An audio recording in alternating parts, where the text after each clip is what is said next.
Praise the Lord. Let's just put our hands together for Jesus and let's appreciate him for all that he has been doing for us. Right from Friday when this program started, yesterday the youth program, and today is for the women. And I know that the Lord always reserves the best for the last. So we are going to have the best tonight. If you believe that, let me hear your hallelujah. Father, in the name of Jesus, we just want to say thank you. Lord, we bless you for this life transforming experience. Thank you, Lord, for the wind that is still blowing. Thank you, Lord, for the blessings that are coming our way already. Thank you, Lord, for new beginnings in our lives and in our families. Father, be glorified in the name of Jesus. Lord, even as we go into your word now, please, Lord, speak to us. Touch us again, Lord, and bless each and every one of us mightily. For in Jesus' name we have prayed. Praise the Lord. Please be seated. God bless you. Mommy, I want to say thank you on behalf of all your daughters for making our time to be with us. We are so proud of you, and we are not exaggerating. Those of us who have drawn close to you in one way or the other, we know what you do. So for you to be here this evening, Lord, we know it's an honor. Mommy, God will continue to strengthen you and increase your anointing in Jesus' name. This evening, I just want to continue from where the drama people stopped, because they have already said everything in that short drama. So I will just say one or two things, and Mommy is coming to give us the main meal. And I'm looking at the need for us to balance the family, the career, and the ministry. Career, business, and ministry. And the text is taken from the book of Ecclesiastes. Ecclesiastes chapter 2, from verse 18 to 23. Ecclesiastes chapter 2, verse 18 to 23. Praise the Lord. Praise the Lord. Then I hated all my labor in which I had toiled under the sun, because I must leave it to the man who will come after me. And who knows whether he will be wise or a fool. Yet he will rule over all my labor in which I toiled, and in which I had shown myself wise under the sun. This also is vanity.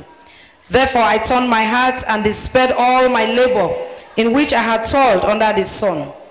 For there is a man whose labor is with wisdom, knowledge, and skill, yet he must leave his heritage to the man who had not labored for it. This also is vanity and a great evil. For what has the man for all his labor, and for all the striving of his heart, with which he had toiled under the sun? For all his days are sorrowful, and his work burdensome. Even in the night his heart takes no rest. This also is vanity. Brethren, if you look at this passage very well, and if you are familiar with the book of Ecclesiastes, you will find the writer complaining and looking at life generally. And he looked at all his efforts over the years, and it's like, oh, everything is like a wasted work that I have done. He looked at his life from the point of view of the world, running around, doing one thing or the other, and at the end of the day, there is nothing to show for it. But we thank God, because our own case is different. Our efforts will not be wasted. Our lives will not be wasted. Everything we are laboring for, God will show us the results in the name of Jesus. We will not labor in vain. I thought you would say better amen. Because with salvation comes something that is tangible and eternal. And because for as many of us that are saved, and when I mean saved, genuinely born again, our efforts will not be in vain in the name of Jesus. When we talk about the need to balance, we're just talking about the ability to decide which one to do, how to go about things, the power or the ability to decide which one comes first, which one comes last. But like we have been told by those who gave us that short playlet, of course it is God first before anything. In the book of Colossians chapter 3 verse 23 and 24, Colossians 3:23 and 24. The Bible tells us that whatever we do, whatever your hand finds to do, it said do it with all your heart. And when it says whatever means anything. Your home, your career, your business, the ministry, everything that your hand finds to do. It said do it with all your heart, knowing that there is no labor again. There is nothing again. That the Lord himself is the only one that will reward each and every one of us. But that scripture closed by saying that you serve the Lord Jesus. And that is where what I want to point to. Even in your secular work, you are not serving man, you are serving Jesus. In your marriage, in the submitting to your husband and your role as a mother, anywhere, even in that business, see yourself as serving the Lord Jesus. When we know that we are serving the Lord Jesus in whatever we do, it is very easy for us to live a fulfilled life. The Bible says we are the light of the world. A city that is set upon the hill can never be hidden. Even in our relationships, in church, when we put God first and we know that whatever we are doing it for God, it will not be difficult. We will not get easily annoyed, we will not get discouraged, because we know that everything, it is God alone that is taking the glory. The Bible tells us concerning our families, I'm just going to run through this, that in Malachi chapter 2, 14 to 15, the reason why God created families, one of the reasons, is that he's seeking for a godly seed.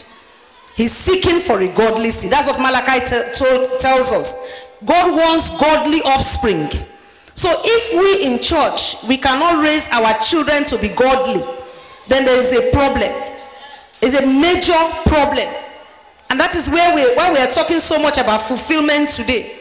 I know that children can derail one way or the other. We all have children. By the grace of God, I have all of them now adults. And I will not say that I've never had any challenge when it comes to the things of God and them trying to turn their backs against God.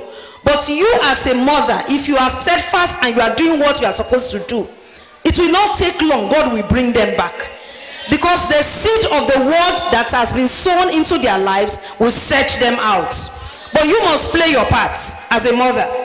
And that's why the Bible tells us that the wise woman builds her home. God would have said the wise man, but he says the wise woman, because he knows that we are the one that spends more time with the children, at least generally, most of the time. In the case where you have the men doing it, it's just in the minority. But most times we are the ones, we the mothers, we are the ones that really spend more time with the children. We are the ones that the children open up to more than our husbands. True of us. That is the truth. And so we have that power to influence them and to make them what God wants them to be. I'm praying for every one of us. I'm praying for all our children, that as many of them that are already on the road to rebellion, God will bring them back. And that any danger that the enemy has planned in their future, that we want to make us to weep in our old age, that the Lord will not allow it to happen in the name of Jesus. As the wind is already blowing, the wind will blow it away in the name of Jesus. So when we abandon our families because of our jobs, our businesses, and our careers, we are hurting God's eternal plan for our lives and our families. We must just make time for our families, no matter how difficult or how tight it may be. Some of us have done secular work at very, very high level.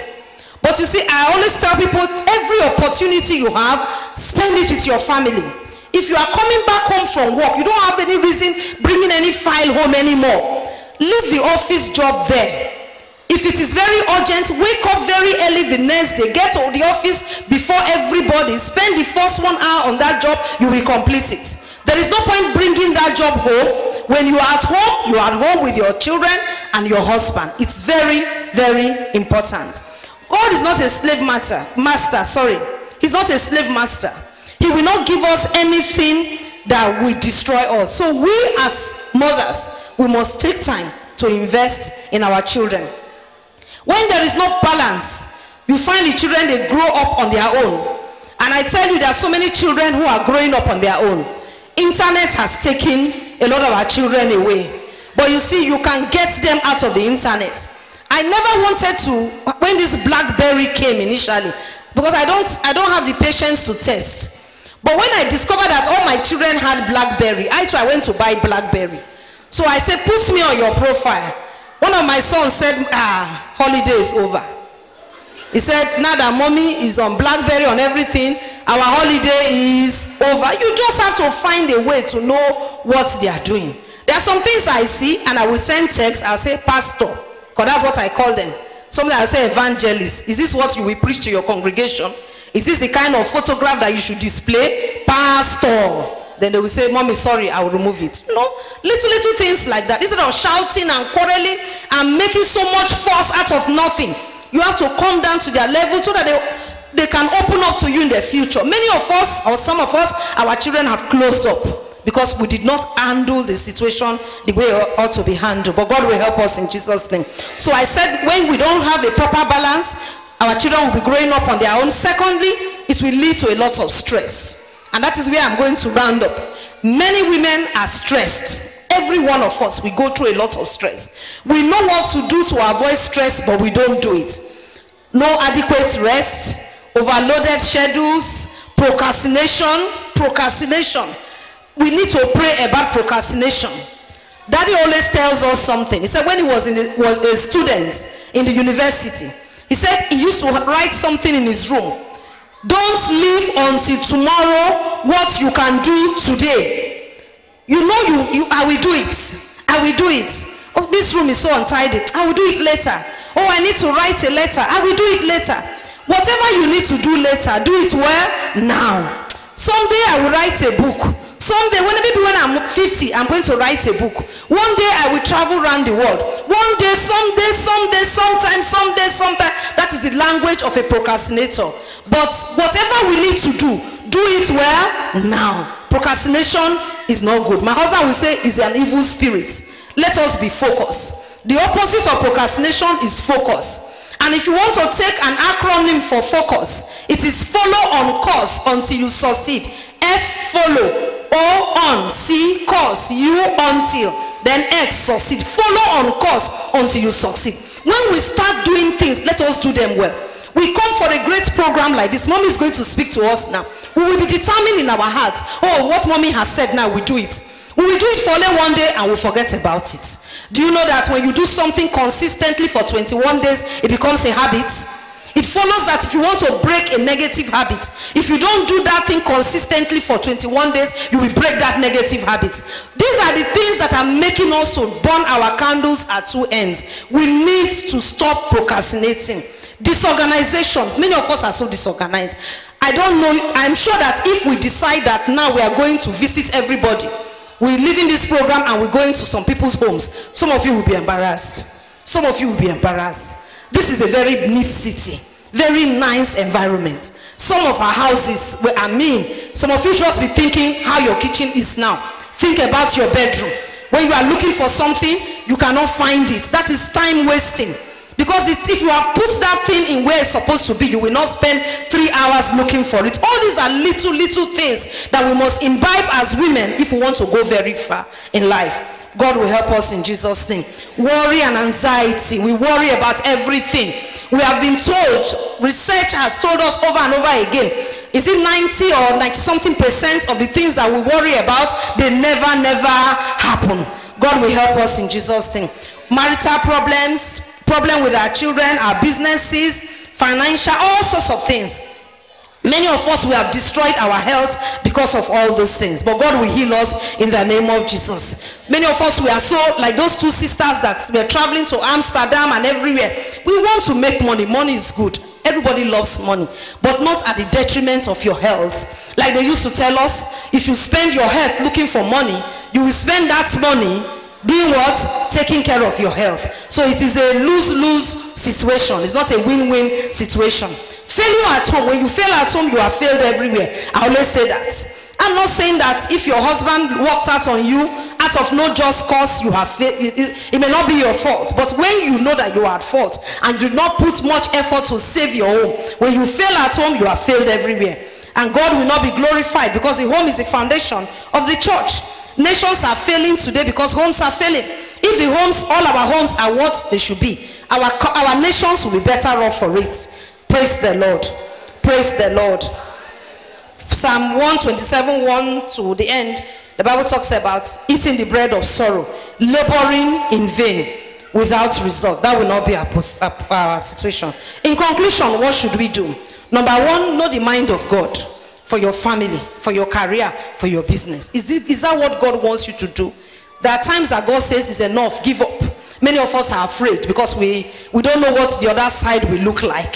But we must still take that step of faith. When you take the step of faith to come out of something that God does not want you to be in, you will suffer for a while. That is the truth. You may suffer for a while, but at the end of the day, God that pulled you out of that situation, he will glorify himself. So pray about it. Let's plan. Plan your time, plan your day, plan your life, plan the programs. Like this program is planned. So when the drama is supposed to be 5 minutes, should be 5 minutes. You know, things like that. So that if we say we are leaving here 9, let's be out of this place by 9 o'clock. Let's not waste time. Create time for the family. Say no to many good ideas. You don't have to be everywhere at every time. You know, there's something that we all do. I'm going to have my birthday, 40th birthday. Will you be around? We don't even think. We say, I will be there. I will be the first. You have not even thought that you have planned some other things for that day. And when the time comes, you remember, oh, I told Sister Kate I'm going to be at her 40th birthday party. You disappoint her. Do you know all those things are lies? You will take all those things as small things. We say it is small lie. Think about it. No, Sister Kate, you know what? Let me think about it. I don't know whether I'm free on that day. It's better.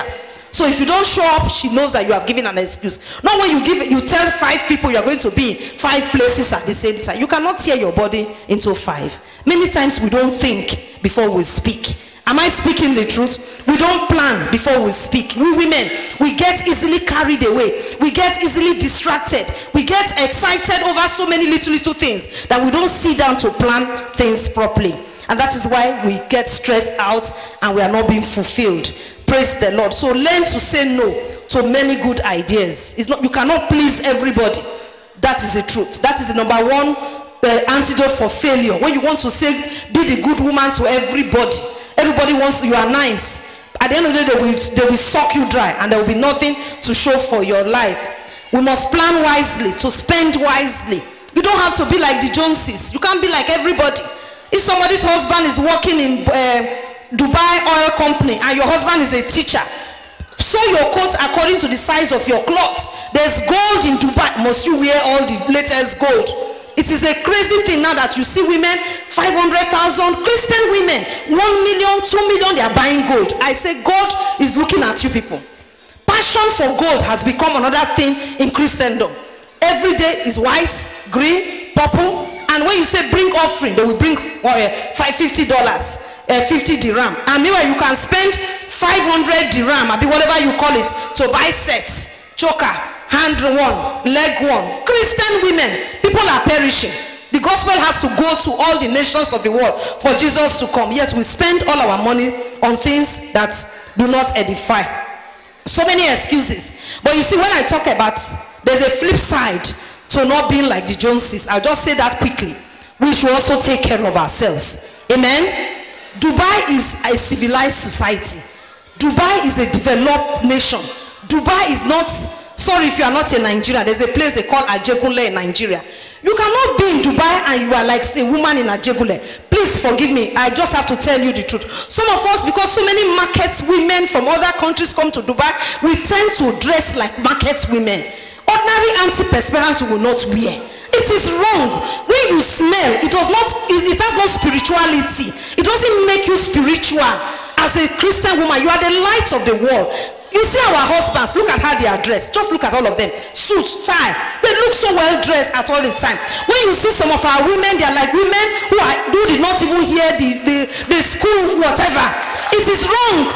It is not spirituality. Don't call it spiritual. You are not spiritual. Look at Mommy Gio. She's our mommy. She's our example. Go and carry all the magazine in Redeem and be looking at mommy's photographs. Moderation is the key. But please, the other side of looking like a market woman, not taking care of yourself, not combing your hair, not dressing properly, it is very, very wrong. Let us stop it. Praise the Lord. Praise the Lord. Empty yourself of resentment and unforgiveness. That That is what is killing so many women. We keep holding our husbands grudge out your husband. How can you grudge the man that both of you are sleeping on the same bed? You are supposed to be one, and because he offended you, you are keeping malice, you are grudging him, you are bitter. Do you know what will happen to you? Don't let me tell you the truth. When you live in bitterness and unforgiveness, everything inside you becomes bitter. Your liver will become bitter. Your kidney will become bitter. Everything will become bitter. Then they will tell you have high blood pressure. You have what do they call it again? Ulcer. Before you know what is happening, you will pass on. The man will marry another wife, but nobody will replace you. I said nobody will replace you. In the name of Jesus, have an appreciative heart. Choose to appreciate the attributes of people around you. And I want to say a word to our leaders, those of us who are leaders in this UAE. Let us get the virtues that God has put in other people to make this work to grow. Let us harness them together so that we can be one. Mommy, I appreciate mommy so much. Each time mommy is talking, I'm always in full attention. I'm not somebody that gives to flattering. You know why? Because mommy has experience. The things that mommy has gone through, I don't think if I go through 1/10 of them, I would have died long ago. That is the truth. But you see, mommy will always tell us, learn from one another.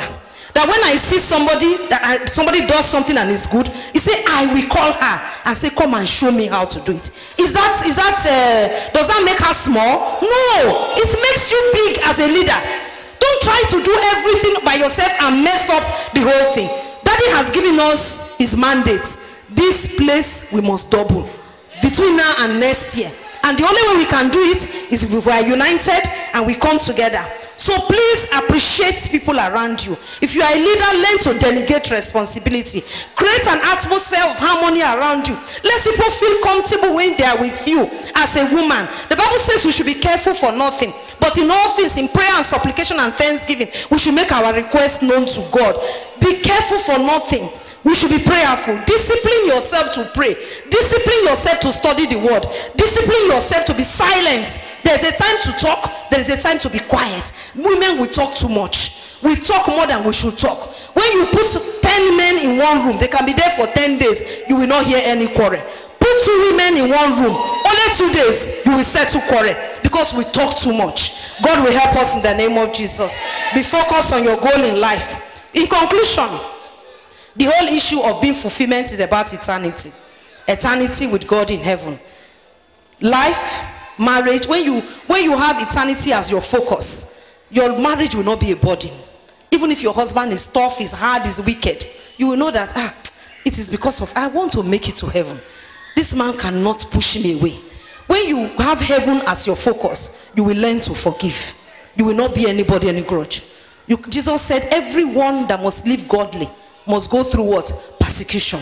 Marriage is sacrifice. Marriage can lead to suffering. But when you don't have your focus on heaven, you will give up easily. You will not give up in Jesus' name. There is a song we used to sing. If you know it, just sing it with me once. It says, I live for Jesus day after day. I live for Jesus. Let's come what may, thy Holy Spirit, I will obey. I live for Jesus, day after day. Let's turn it to a prayer and say, Father, teach me to live for you daily. Holy Spirit, help me to obey you. Just that prayer point. Oh Lord, teach me to live for you on a daily basis. Holy Spirit, help me to obey you. In everything I do, in my work, in my family, in my relationship with my husband, in my place of work, in my business, my relationship with one another, my subordinates, my superiors, people in the church, my family members, my in-laws, all those around me. Lord, let me be an instrument of peace and unity wherever I am. Let the atmosphere around me be that of harmony and peace always. Let people see your light in me. Father, help me to live for you. Holy Spirit, help me to obey you. Thank you, my Father. In Jesus' name we have prayed. God bless you.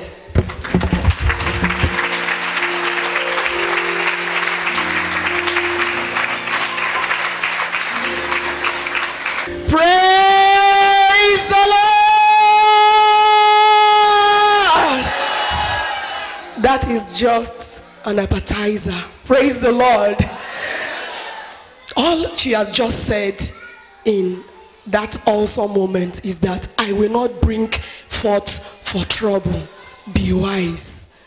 Tell it to yourself. I will not bring forth for trouble. I will be wise. Tell it to yourself. Amen. So we want to invite the mass choir for the Good Women program, our very first program that we're having in this region. It is my honor and privilege to welcome to the altar to minister unto us from the throne of grace, the mass choir for the United Arab Emirates. Please be focused. Receive the engrafted word that is backed up with the Holy Spirit to fill you and to make you fulfilled. God bless you as you listen in Jesus' name. Praise the Lord. If you're a fulfilled woman and you're in the house, may you rise up on your feet and praise the Lord. We're here to sing a song entitled Fulfilled Woman.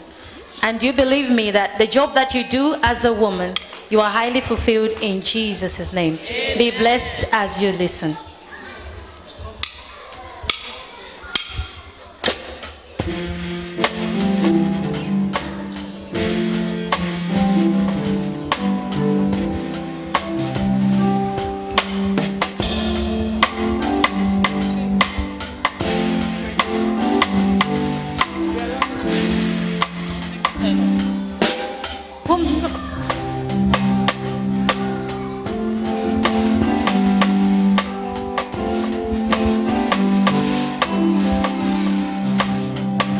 Woman of God, you are fulfilled. Woman of God,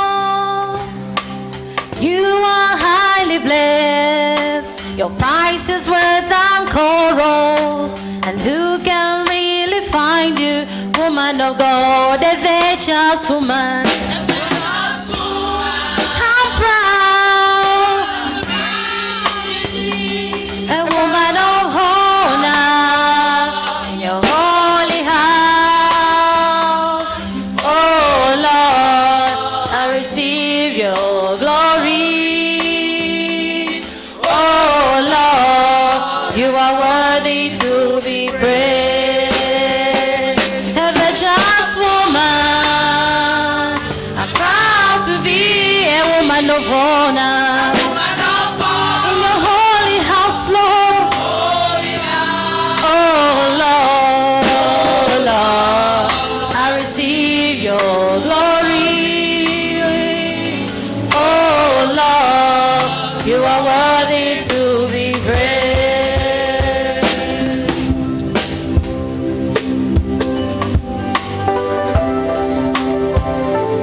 Woman of God, a virtuous woman.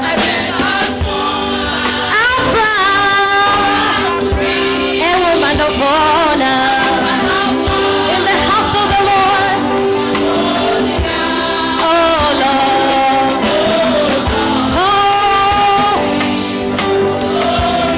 oh Lord, to be praised, a just woman.